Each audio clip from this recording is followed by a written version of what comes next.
우리는 계획대로 되지 않을 때 낙심하게 되고 일의 결과가 기대와 어긋날 때 또 낙심을 느끼게 됩니다.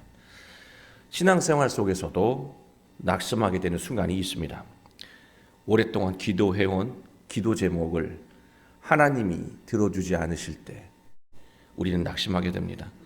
낙심이 나쁜 것은 자신감과 용기를 잃게 하는 감정이기 때문입니다. 낙심은 결정할 때마다 후회가 남는 소극적인 결정을 하게 만들고요. 중요한 순간마다 우리의 발목을 잡습니다. 낙심은 예수님과 끊어진 상태라는 것을 말해주는 감정이에요. 만약 낙심을 느끼고 있다면 일단 하던 일을 멈춰야 합니다. 그리고 최대한 빠르게 그 낙심의 감정을 회복되도록 노력해야 한다는 것이죠. 우리는 낙심하는 순간에 어떻게 해야 할까요? 구약의 인물 중에 낙심의 상태를 훌륭하게 극복한 인물이 있습니다. 바로 오늘 말씀에 나오는 사무엘의 어머니 한나입니다. 한나는 등장하는 순간부터 낙심한 상태였습니다. 엘가나라 하는 사람에게 두 아내가 있었습니다. 하나는 한나이고 또 하나는 분인나입니다. 분인나는 자식이 있고 한나에게는 자식이 없다고 성경은 말하고 있습니다. 낙심하게 만드는 상황은 저마다 다양하겠지만 자신이 통제할 수 없는 상황에서 느끼는 낙심이 그 강도가 크다라고 하는 거예요. 예를 들어서 자신이 불치병에 걸렸을 때 느끼는 낙심, 방법이 없는 그런 상황에 놓였을 때 자신이 통제할 수 없는 상황에서 느끼는 낙심의 강도가 어느 낙심보다도 크다라고 하는 것이죠. 예전에는 여성에게 불임이라고 하는 것은 오늘날 불치병 이상으로 통제할 수 없는 상황이었다고 할 수가 있겠습니다. 그 당시에 여성에게 불임은 여성으로서 사회적으로 누릴 수 있는 지위가 모두 박탈되는 것을 의미하는 그만큼 고통스러운 일이었습니다. 하나는 삶이 자기 뜻대로 풀리지 않았습니다. 그러나 무엇보다 한나를 고통스럽게 했던 것은요, 분인나의 괴롭힘이었습니다. 남편인 엘가나는 해마다 이 두 아내와 함께 실로에 가서 예배를 드렸는데요. 그때마다 분인나는 한나를 괴롭혔고 한나는 너무 괴로워서 먹지도 마시지도 않고 늘 울기만 했다라고 성경 기록하고 있습니다. 매해마다 분인나는 하나님을 예배하러 그 자리에서 한나를 괴롭혔다라고 하는 거예요. 이 상황을 보면 평소에도 분인나가 얼마나 한나를 괴롭게 하고 못살게 굴었는지를 알 수가 있습니다. 그냥 가만히 내버려둬도 한나는 아이를 갖지 못해서 낙심으로 가득할 텐데 분인나는 한나를 괴롭혔다라고 하는 것입니다. 이처럼 낙심이 매일같이 반복되다 보면 사람은 자신감을 잃어버리게 됩니다. 뜻대로 되는 것이 없는 시간이 이렇게 길어지다 보면 낙심도 더욱 깊어진다는 것이죠. 카일 아일드먼은 이런 상황에서 나타나는 현상을 이렇게 말합니다. 한나처럼 입맛이 사라지고 잠도 잘 이루지 못하는 상황이 되면 감정적인 고갈이 육체적인 고갈로 나타난다는 거예요. 감정적인 이 고갈이 육체적인 고갈로 이어진다고 말하고 있습니다. 괴로움에 지쳐 아무것도 못하는 지경에 이르게 된다고 말합니다. 우리가 느끼는 낙심의 감정은 비교하는 과정에서 일어날 때가 참 많습니다. 처음에는 아무런 생각이 없었는데 우연히 나보다 삶이 뜻대로 잘 풀리는 사람을 만나게 되면 갑자기 자신의 삶이 초라하게 느껴지고 낙심을 느끼게 된다는 것이죠. 이 사람만 만나지 않았다면 아무런 감정을 느끼지 않았을 텐데 너무 인생이 잘 풀린 사람을, 나보다 너무나 인생이 잘 풀리는 사람을 만나게 되면, 그런 상대적인 상황에 있는 사람을 보게 되면 자신이 너무나 초라해진다는 거예요. 그래서 낙심에 빠지게 된다는 것이죠. 낙심을 일으키는 그 수많은 행동 중에 이 비교하는 행동이 굉장히 많은 부분을 차지한다고 아이들만은 말하고 있습니다. 우리는 자기 자신뿐만이 아니라 남의 배우자를 보면서 낙심하게 되고요. 남의 자녀의 잘됨을 보면서 또 우리는 슬픈 마음을 갖게 된다는 것이죠. 자신과 타인을 비교하는 그 순간이 바로 예수님에게서 떨어진 상태인 것을 알아야 한다는 것입니다. 저 사람 정말 잘 됐다. 그런데 나는 그것 때문에 갑자기 슬퍼진다. 지금 그 순간이 예수님과 내가 떨어져 있는 순간이라고 하는 것을 알아야 한다는 것입니다. 우리는 친구를 보고 누군가를 보면서 부러워하면서 낙심할 수 있지만 같이 살지는 않잖아요. 안 보다 보면 또 잊어요.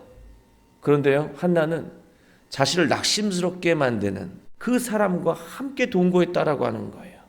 매일같이 낙심 속에서 살아갈 수밖에 없는 그런 삶의 환경에 던져져 있던 사람이 한나였다라고 하는 것입니다. 저자는 여기서 중요한 것 하나를 지적하고 있는데요. 남편 엘가나의 태도입니다. 엘가나는요, 한나가 괴로워하는 것을 알게 되었습니다. 그래서 엘가나는 이렇게 한나를 위로합니다. 여보, 아이 못 낳는 게 뭐가 그렇게 슬퍼, 낙심스러워. 10아들보다 좋은 남편이 이렇게 있잖아 라고 하는 말로 위로했다라고 하는 거예요. 아이를 낳지 못해서 슬프고 저 분인나 때문에 늘 슬픈 마음, 낙심스러운 마음으로 살고 있는 한나에게 이 남편의 말이 위로가 될까요? 이게 말이야 방구야.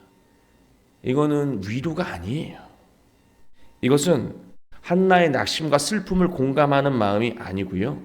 상황만 바로잡으려고 하는 태도라고 하는 거예요. 더 정확하게 말하면 엘가나는 매일같이 낙심하고 슬퍼하는 아내를 보는 것이 너무 힘드니까 그만 슬퍼하라고 한나를 압박한 거예요.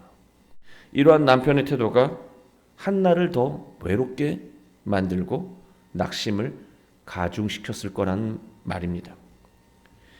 여러분, 혼자 있는 외로움보다 더 외로운 것은요, 사람들 사이에서 외로움을 느낄 때입니다. 사람들 사이에서 외로움을 느낄 때예요. 한나는 삶이 뜻대로 되지 않아서 낙심했고요. 아무에게 공감받지 못해서 외로웠습니다. 결국 한나는 감정이 폭발했습니다. 그러나 다행히 그곳은 실로였다는 거예요. 여러분, 낙심이 누적되다 보면은요, 우리 낙심 참잖아요. 그것은 반드시 터지게 되어 있다라고 하는 거예요. 근데 그 터지는 장소가 터졌을 때 돌이킬 수 없는 상황인 그런 장소라면 너무나 안타까운 것인데, 다행스럽게도 그곳은 하나님을 예비하는 실로라고 하는 곳에서 한나가 비로소 그 억눌렸던 감정이 폭발하고 말았습니다. 한나는 바로 그때부터 하나님에게 통곡하면서 기도했습니다. 울고 또 울면서 하나님에게 자신의 마음을 고백했습니다. 한나는 하나님과 이어짐을 선택한 거예요. 절망하고 낙심하면서 그냥 자포자기하는 그런 삶이 아니라 하나님과 이어짐을 선택한 것입니다. 15절을 보면 뭐라 그럽니까? 자네 술 마셨나? 왜 이렇게 중얼중얼대면서 끊임없이 기도하나? 엘리가 묻잖아요. 그때 한나가 한 말이 기가 막힙니다. 여호와 앞에 내 심정을 통한 것뿐이다. 내가 하나님과 통했다. 연결됐다. 이어진 것이다. 라고 말하고 있다는 것입니다. 삶을 원망하면서 하나님과 완전히 끊어지는 상황도 될 수 있었는데 그는 하나님과 이어짐을 선택한 것이라고 말하고 있는 거예요. 한나는 슬프고 낙심하고 원통하고 격분하는 마음을 사람들에게 풀거나 타인에게 쏟아낸 것이 아니라 하나님에게 그대로 고백했습니다. 그러자 한나에게 놀라운 일이 일어났습니다. 18절 말씀인데요. 이르되 당신의 여종이 당신께 은혜 입기를 원하나이다 하고 가서 얼굴에 다시는 근심빛이 없더라. 한나에게 달라진 것은 아무것도 없습니다. 한나의 삶이 달라진 것은 아무것도 없어요. 그대로입니다. 달라진 것이라고는 낙심과 고통의 감정에서 벗어나 하나님과 이어진 것만 달라진 것입니다. 한나가 하나님과 이어지니 마음이 달라졌겠죠. 마음이 달라지니 얼굴이 달라지고, 얼굴이 달라지니 삶이 달라지고, 삶이 달라지니 그에게 드디어 하나님께서 베푸신 아기가 태어났습니다. 한나는 이제 타인과 자신을 비교하지도 않고요, 사람의 공감에 의존하지도 않습니다. 오롯이 하나님과 이어진 삶을 살아가게 되었습니다. 저는 이 본문을, 이 내용을 읽으면서 누군가를 위로하고 공감하는 일은 굉장히 중요한 일이지만, 내가 낙심하고 슬프다고 해서 사람이 나를 이해해주고 공감해주기를 바라고 있는 것은 바람직하지 않다라고 하는 거예요. 누군가를 위로하고 공감하는 것은 중요하지만 사람이 나를 위로해주길 이렇게 기다리고 있는 것은 바람직하지 않다는 거예요. 하나님에게 모든 것을 고백하고 아뢰면, 하나님과 이어지면 삶이 달라진다라고 하는 것을 한나는 보여주고 있습니다. 그 또 한 가지, 하나님과 또 예수님과 끊어진 상태를 보여주는 감정이 있습니다. 바로 분노의 마음입니다. 인류 최초의 분노의 감정은 가인을 통해서 표출되었습니다. 가인과 동생 아벨은요, 하나님에게 제사하며 제물을 드렸습니다. 가인은 땅의 소산을 제물로 드렸고요, 아벨은 양의 첫 새끼와 기름, 바로 좋은 것으로 드렸습니다. 아벨은 자기가 이루어낸 이 소산을 본인이 취하기 전에 먼저 가장 좋은 것을 하나님께 드렸고요, 가인은 다른 설명이 없잖아요. 그것을 보면 자신이 먼저 취하고 남은 것을 하나님께 드린 것으로 우리는 짐작할 수가 있습니다. 하나님이 가인의 것을 받지 않은 것은요, 물건이 나빠서가 아니에요. 가인의 마음을 보시고 받지 않으신 것입니다. 하나님이 바라는 인간의 마음은요, 진심이라고 하는 것, 하나님을 향한 진정한 마음이라고 하는 것은 우리가 알 수가 있습니다. 아벨은 하나님과 이어진 사람이었어요. 하나님에게 사랑받는 사람이었다라고 하는 것입니다. 그 순간에 아벨의 것은 받는데 자기 것은 받지 않는 그 순간에 가인이 느낀 감정은 두 가지였습니다. 내 걸 안 받으시네? 내 방법이 안 통하네? 바로 낙심이었고요. 그리고 또 한 가지, 분노였습니다. 하나님은 가인의 마음 상태를 보시고 네가 왜 분노하냐고 그렇게 정확하게 지적해 주십니다. 네가 선한 마음을 가졌다면, 선한 행동을 했다면 지금처럼 고개를 숙이고 있겠냐라고 하시면서 그의 불의한 마음을 지적하십니다. 카일 아이드먼은요, 분노의 감정보다 중요한 것이 있다고 말합니다. 그게 무엇이냐면 분노를 유발하게 만드는 1차 감정이라고 하는 거예요. 분노는 처음부터 갑자기 분노가 나오는 게 아니라 어떤 감정을 느끼고 분노하게 된다는 거죠. 분노를 느끼게 된다는 거예요. 분노를 느끼면 행동하게 되는 거죠. 그러면 우리가 분노하지 않기 위해서는 분노보다 더 먼저 감정, 그 1차 감정을 우리가 캐치해야 한다고 말하고 있습니다. 사람은 자신의 방식이 통하지 않고 실패했을 때 두려움을 느끼고 수치심을 느낍니다. 나는 실패한 사람이구나. 나는 안 통하는구나. 나는 계속 이런 식으로 살아야 되는구나 하면 또 두려움까지도 이어지겠죠. 그 감정이 얼마나 부끄럽습니까? 그러니 그 감정을 숨기기 위해서 화를 낸다는 거예요. 타인에게 화낼 만큼도 자신감이 없다면 자기 자신한테 막 화를 내요. 자기 자신한테 분노해요.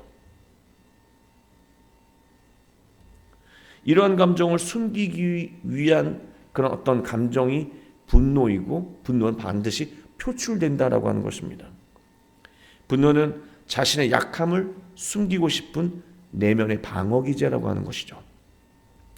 가인을 분노하게 만든 1차적인 감정은 자신의 방식이 하나님께 통하지 않은 것에 대한 낙심과 함께 두려움, 수치심이었습니다. 분노는 1차 감정을 숨기기 위한 태도이기 때문에 더욱 과장스럽고 과격해지고 폭력적이라고 하는 거예요. 분노는 꼭 이렇게 막 뭘 부시고 화를 내고 막 욕을 하고 또 가인처럼 사람을 해치고 이런 분노뿐만이 아니라요. 주변을 은근히 괴롭히는 조용한 분노의 유형이 많다는 거예요. 조용히 웃으면서 자기의 이 분노를 표출한다는 것이죠. 이런 유형의 분노가 바로 주변을 조용히 피말려 죽이는 분노라고 이 아이들문은 말하고 있습니다. 분노는요, 타인뿐만 아니라 자기 자신을 파괴하는 감정입니다. 분노는 예수님에게서 완전히 떨어져 나간 상태를 보여주는 영적인 지표라고 하는 거예요. 분노의 감정이 스며들 때 우리는 일단 말과 행동을 멈춰야 합니다. 표출하면 안 돼요. 쏟아내고 싶은 마음을 진정시켜야 합니다. 이겨내야 한다는 거예요. 그리고 분노하게 만드는 1차 감정, 우리의 근본적인 마음을 솔직하게 고백해야 합니다. 하나님, 제 방법이 통하지가 않습니다. 억울합니다. 속상합니다. 왜 제 기도는 받아주지 않으시는 겁니까? 슬픕니다. 그 모든 것들을 정직하게 하나님께 고백하는 것이죠. 마음껏 쏟아내라고 말하고 있습니다. 그러면 하나님이 쏟아내는 그 순간부터 우리의 얼굴을 변화시키고 우리의 삶을 달라지게 하고 그 달라진 삶을 통해서 주변도 윤택하게 만들어주시고 그 인생을 복되게 이끌어 가신다고 하는 것입니다. 사랑하는 교회 여러분, 예수님은 포도나무입니다. 그리고 우리는 그 나무에 붙어 있어야 인생의 꽃을 피우고 열매를 맺는 가지입니다. 그러나 우리가 낙심과 분노와 같은 예수님과 끊어진 상태에서 나오는 말과 행동들은 그 어떤 선한 열매도 맺을 수가 없습니다. 우리는 살면서 나의 방법이 통하지 않는 것을 수없이 경험하며 살아갑니다. 그래서 낙심합니다. 우리는 외롭고 두렵고 수치스럽고 억울하고 화가 납니다. 그러나 그 마음 그대로 하나님께 고백하고 기도하시기 바랍니다. 하나님, 우리의 인생 속에서 그 수많은 감정들을 아름다운 마음으로 정화시켜 주시고 비로소 하나님과 또 예수님과 단절되었을 때 경험하지 못했던 능력과 지혜와 풍성한 영적인 에너지들을 공급해 주시며 우리의 삶을 치유하시고 우리의 가정을 회복시켜 복되게 인도해 주실 것입니다. 하나님과 또 예수님과 늘 함께 붙어서 놀라운 은혜의 삶을 살아가시는 우리 모두가 되길 주 예수 그리스도의 이름으로 축원합니다.